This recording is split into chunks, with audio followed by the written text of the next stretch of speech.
welcome to this week's Sam vs Lee. We will start, as always, with a recap of what happened in Gameweek 18. Go on then, let's see. So, if you remember, our theme for last week was teams that are playing away from home. Yes, okay. So, Lee, What's the current score, by the way? I'm 2-1 down, aren't I? So I do need to win this. You are indeed 2-1 down, and you do You look far too smug already. need to win it. Okay, go on. Okay, so you picked Lundstrom as your defender. Good lad. So reliable. Yeah. So reliable. Absolutely. So nice 6 points there for Which Lundstrom. actually, for Lundstrom, you're kind of disappointed when he gets 6, aren't you? Like, he should be getting double figures every week. You cannot be disappointed. You cannot be disappointed. No, you can't. And then you had James Maddison as your midfielder of choice this week. So that was always a risky one. Okay. Yeah. Yeah. Just 2 points from him.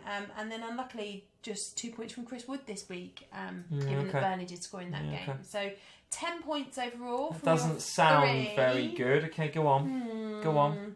Okay, so I, on the other hand, went for Kelly, who, of course, lost his clean sheet. Good. So just got Good. Yes. You weren't saying that when your own team, Gaeta, losing his clean sheet. Gaeta actually in my FPL team. I know. Very unusual, a bit like Lundstrom, that Gaeta doesn't get an 8 or a 10 pointer. I'm like, what the hell's going on? 2 points, Gaeta. Are you kidding me? So Kelly just 2 points for me this week. Right. Then really disappointingly and kind of unexpectedly, Martial with just 2 points as well. Yes. So it went down. A lot of people didn't see that result coming, actually. No. But a lot of people, not so much captaining Martial, but Rashford captain was pretty popular for that Watford game. Sure. But Watford dug in, they worked hard, they played the low block, and United seems to have a problem playing against teams like that. So, yeah. All right, so Martial, 2 points, yeah. So it went down to my striker choice. Oh, go on. Who Do did you remember who I had? No, I can't. I had Jimenez. Ah, okay. He got 7. This is close, right? So I got 11. No, you're kidding. 10 versus 11. So I'll take that. Oh, my God. So, and if you remember, the 1 point you have got is because Rico got a clean sheet on your bench. All right, relax. So actually you were lucky. I've got 3 really, really amazing picks for this week, but go on. Okay. Go on. Talk us through the rules for this week. So it's now 3-1 going into the Boxing Day fixtures. This is a problem. What if these videos, what if like 3 or 4 weeks from now you're like 8-1 up? And it's basically... Well, I suggest you just try a bit harder. Okay, go on. Okay, so this week, Lee actually picked the theme for this week. Yes, okay. So this week... I've got half a chance then, hopefully. Yeah, so our theme for this week is A, B, C. Yes. So clubs beginning with A, B, or indeed C. Right, okay. So you could have had players from Arsenal, Yeah. Burnley, Brighton, Bournemouth, Crystal Palace, Chelsea, and I've just missed out Aston Villa. So Aston Villa, who of course should have been with the A's. So Arsenal... Do you know your alphabet, Sam? That's the first question. Clearly not. So Arsenal, Aston Villa, Burnley, Brighton, Bournemouth, Crystal Palace, and Chelsea. Okay, that's a decent mix you can choose from, right? Well, you'd think that, but actually the fixtures aren't great. So, interesting mix like Brighton have a chip to Spurs this week. So great fixture for the Seagulls, yes. Great fixture. Okay, right. Well, let's see if you picked any Brighton players then. And the other, we should say, it's defender, midfielder, forward, again as usual. It is, yes. And you can only pick that ABC team once. So if you pick a Chelsea defender, you can't then have a Mount or an Abraham or anything like that, right? Absolutely, yes. So in your team, you can only have one, if you want to go Chelsea, one Chelsea player. Sounds, you know. Yeah, when you're picking from a smaller pool of clubs, go on, okay. It's actually a bit more difficult. Okay, so who's your first defender? Or your defender? So I'm going with Tarkowski as my defender for this week. Okay. Right. You can laugh, but he has got back-to-back clean sheets. I just can't figure Burnley out, you know. There was a few weeks back, they got back-to-back 3-0s, and they looked absolutely impregnable. And then they were absolute guff. And now they're back again with clean sheets. They're so up and down. But the games that they were bad, the smashing at Spurs, Tarkowski wasn't on the pitch. Played the last 2, they've got 2 clean sheets. So I'm taking it that he is the man to secure the Burnley clean sheet this week. Do you know what? So I do like the pick, but I actually noticed that certainly in those back-to-back 3-0s they had a few weeks ago, and in game week 18 when they got the win, Charlie Taylor's making a big difference for them at the back there, I think. 7 points and a bonus point last game week. So if I possibly would have gone with Taylor, but James Tarkowski got a bit of aerial threat as well about him, hasn't he? We know that. Yeah, so Tarkowski for me. Are you going with Charlie Taylor or are you No, I'm not. Different? No, I'm not. I'm going with somebody totally different.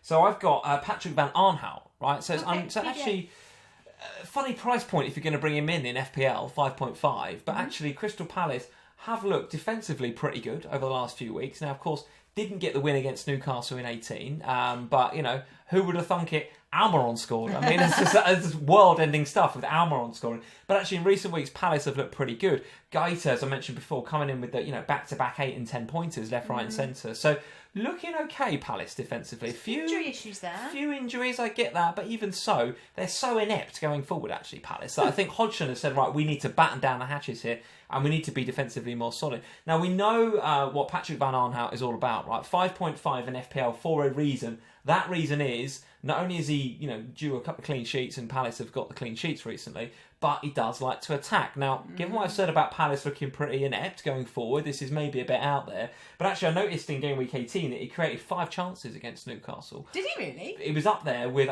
maybe even top. If you look at the Fantasy Football Scout members area, look at chances created for defenders in Game Week 18. He's up there with 5 chances created. Wow. Now, they are playing a West Ham side in Game Week 19 that have just had a break, so they'll be coming into reasonably fresh West Ham. But West Ham defensively haven't looked great either. No, they have All not. of the talk in West Ham in recent times has been about how Antonio is getting up there alongside Allaire, and they're playing a lot better up front. So again, that maybe puts the Crystal Palace clean sheet under a bit of threat. But I don't think Antonio can do it all on his own, right? And we know sometimes what his injury record could be like, so anything can happen with him. So I do fancy Crystal Palace at home against West Ham. Patrick Van Aanhout. I think there could be points there, so that's why I'm going PVA. Okay, PVA is then. That's where I'm going. Moving to midfield then. Who do you fancy from there? So my midfielder is from Chelsea, a rejuvenated Chelsea side. We've just watched Chelsea beat Spurs, cut 2-0. Why have you brought that up? I needed to bring it up. Why? We have to address the elephant in the room. Chelsea absolutely spanked Spurs today. And they were far better, actually, Chelsea. Go off Interestingly, Chelsea, in recent times, and we've said it on our FPL Family live streams, we've talked about it on here before, started to look a little bit Leggy, tired in recent weeks. There's a bit of lethargy there in the legs. Certainly the likes of Pulisic looked like he needed a break, and they got that. He got that break against Spurs. He was on the bench, didn't come on, so he's got the break now ahead of Southampton in Game Week 19. But actually, they had an 8-day break where they didn't play any football between the previous game, which I think they lost, right? Was it Bournemouth? They lost 1-0 at home to Bournemouth, I think it was.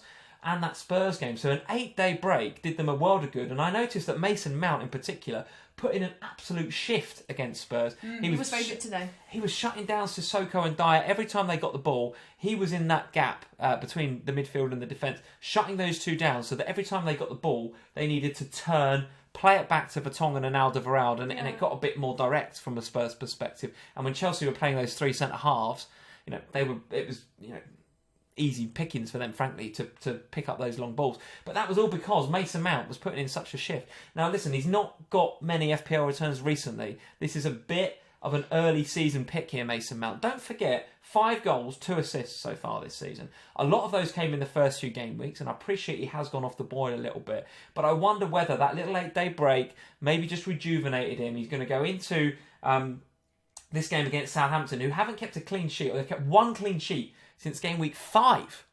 Game Week 5, so we're talking 14 game weeks here, where the Saints have only kept 1 clean sheet in that time. So I'm back in Chelsea to score. I'm back in Mount to run his socks off again, and we know that he's got an eye for goal from earlier in the season. So Mason Mount is my pick. Who are you going for? Yeah, I'm a little bit worried about that one. That could be a really good pick, actually. So I'm going for a club that are in a bit of freefall right now, actually. Okay. I'm going for an Aston Villa player. Now, realistically... Tough times at Aston Villa at the minute, yeah? Yeah, for sure. But I think when tough times arise at any club, there's always one guy that kind of stands up and tries to drag the motley crew out of it. So they're in a quagmire, and if anyone's going to get them out of it, it's Jack Grealish. I think, What a goal in 18, by the way. Absolutely. Oh, what a good strike. 2 goals in the last 3 games. Yeah. Okay, let's not mention the missed penalty that we had in Game Week 17. We should mention that. Do you think he's the designated penalty taker for Villa, or is it Wesley, and Wesley had gone off in that game, so Grealish took it? Yeah, probably. I think it's Wesley, isn't it? I think I don't know. So, but I think, with the McGinn injury in Game Week 18, it makes Grealish more important to that team, and he's going to need to drive. He's going to need to be the driving force in the Aston Villa team. Now, it worries me a little bit that they won't have McGinn, because will Grealish end up sitting deeper, as we saw at the beginning of the season? Could take a bit more of a central Could role, couldn't he, rather than that attacking freedom that he's been given, yeah, potentially. Could do, but I do feel like Aston Villa need to start winning games if they're not going to end up in free fall, right, which is kind of where they're heading at the moment. So I think if that's going to happen, it's going to be Jack Grealish that spearheads it. So it is a bit punty, but I do think that he could do really well this week. I don't think it's punty to pick Grealish because I think, you know, he passes the eye test, the underlying stats look good. And like you say, someone from Aston Villa. Had he scored that penalty, it's 3-3, and I think he represents therefore good value in FPL. It's an Aston Villa thing. Yeah. I saw that performance at the weekend, and I just thought there was a lack of leadership there. They missed Mings at the back, no doubt about it. They obviously missed McGinn when he went off, and it was a bit like they were looking around. And all right, fair play to Danny Ings, took his goals very, very well. And if you haven't got him in FPL yet, you definitely need to have a look at Danny Ings. Yeah, why wasn't Southampton in the picks? It's ABC, right? But if it was ABS, we'd be absolutely having Danny Ings. Took his goals well, but from a Villa perspective, just never really looked in the game. And I looked around their side, and there wasn't a lot of, you know, shutting down going on or pressing. And it just looked as if the team were looking to Grealish to do something out of the ordinary. And of course they got that because Grealish's goal was fantastic. So I don't think Grealish is a bad pick, but do worry about Villa as a side. And I think that fixture next game week is going to be tough, whoever they're playing. I agree, but I do think Grealish will get something out of it. All right, very good. Okay, and your forward, who are you going for? Well, again, I mean, I'm sort of picking at teams that haven't necessarily been in the best forms in the hope that Christmas might change their fortunes. Now, okay, a Christmas miracle, come on. Yeah, maybe. Go on. So this one is a Christmas new manager bounce. Right. So Arsenal. Okay. I think it became apparent from the team sheet this week, you know, no Lacazette, no Pepe. If anybody is going to change the fortunes at Arsenal, it's Aubameyang, isn't it? I mean, in reality, you think so? I think so. Yeah, I think, you know, when you look at the stats, he's got 2 double-digit hauls in the last 5 game weeks, which actually is nothing to be sniffed at. It's just that he's very, very expensive. So if you're going to invest that much of your FPL pounds in a player, you would expect potentially a little bit more than you're getting. But when you look at the likes of, you know, Harry Kane, who is equally, you know, not doing that great things at the moment in the same price bracket. Obviously, Aguero's been off injured for a few weeks. The players that are less than them in price are actually the ones that have been performing better. But I think Arsenal, with Arteta at the wheel, they need some kind of... Arteta at the wheel. You going with that, are you? You're going with the Ollie analogy? Well, why not? What do you think about Arteta? Do you think this is a risky appointment, or do you think he's going to get the best out of the team? It's 100% a risky appointment. Never managed on his own before. Yeah. Let's see. It'll be interesting to see how he goes. I think the thing that he has in his favour is that he is Arsenal. And so the Arsenal fans, I think, are more likely to get on board. And half the battle in being the manager at Arsenal... That is very true. ...is having the fans on board. And I think they will be on board with Arteta.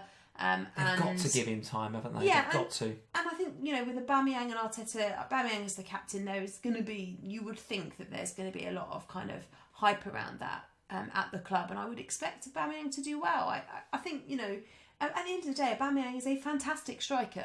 He's their best player. There is no question about his talent, and it hasn't necessarily, well, it hasn't definitely in reality, been shown to its full potential of late. But we have seen sparks of it in those 2 double-digit hauls. So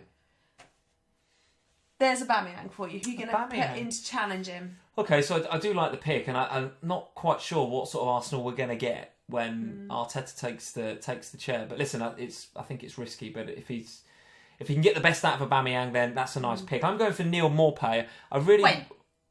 What? Away at Spurs? Yes, 100% going Neil Maupay away at Spurs. So let me talk about Maupay first. So they dominated the ball, Brighton, against Sheffield United in game week 18. So they had, I think, more shots than Sheffield United. I think they had 2 shots on target, the same as Sheffield United. So it was a tight game, but they dominated the ball. And I think we're starting to see more and more of that Potter style coming through in Brighton. And certainly Maupay is at the spearhead of that. Now, I like the fact that he and Connolly played together. That carried a bit more threat. Now, listen, no shame in losing to Sheffield United. Sheffield United playing very well this season. Even away from home, Brighton would have expected to get something out of that, no doubt. But I was very impressed with him in particular the last time I watched him live, which was when they went to Crystal Palace, and he scored in that game. Yes. And Palace, we know, are difficult to break down. They make it hard. We said this before with my Patrick Van Arnhout pick. So for Maupay to get a goal in that game, their last away game they played, I'm backing him to do something at Spurs. You sit here and you talk to me about how inept Spurs are defensively, right? So I've got to go with that. And I think, you know, Spurs have flattered to deceive a little bit. Forgive me. They've flattered to deceive a little bit. They've played some teams that have not played well. Like, remember the first game Mourinho played against West Ham? West Ham were terrible. And then he sort of went away to, I think it was Olympiacos, and went 2-0 down. Or was it at home and he went 2-0 down? And they've just had some really flaky performances. Now, you had some good performances as well. No one beats Burnley 5-0 without playing well. But the games that you've played... The games that you played badly and are against teams that have played football and worked hard, like Chelsea at the weekend. You lost to Manchester United. Manchester United played very, very well that game, out of nowhere, right? Out of nowhere, because they've been, again, they play well against that counter-attack, so you suited that style.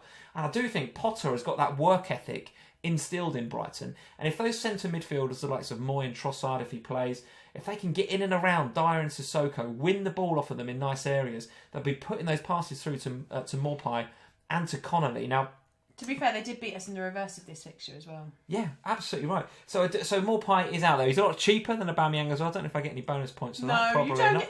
But I'm going for Neil Maupay against away at the beloved Spurs, which is a game we are going to. So if Neil Maupay scores, I will be in the Spurs end, so I will not be cheering. If he scores, I'm leaving you there.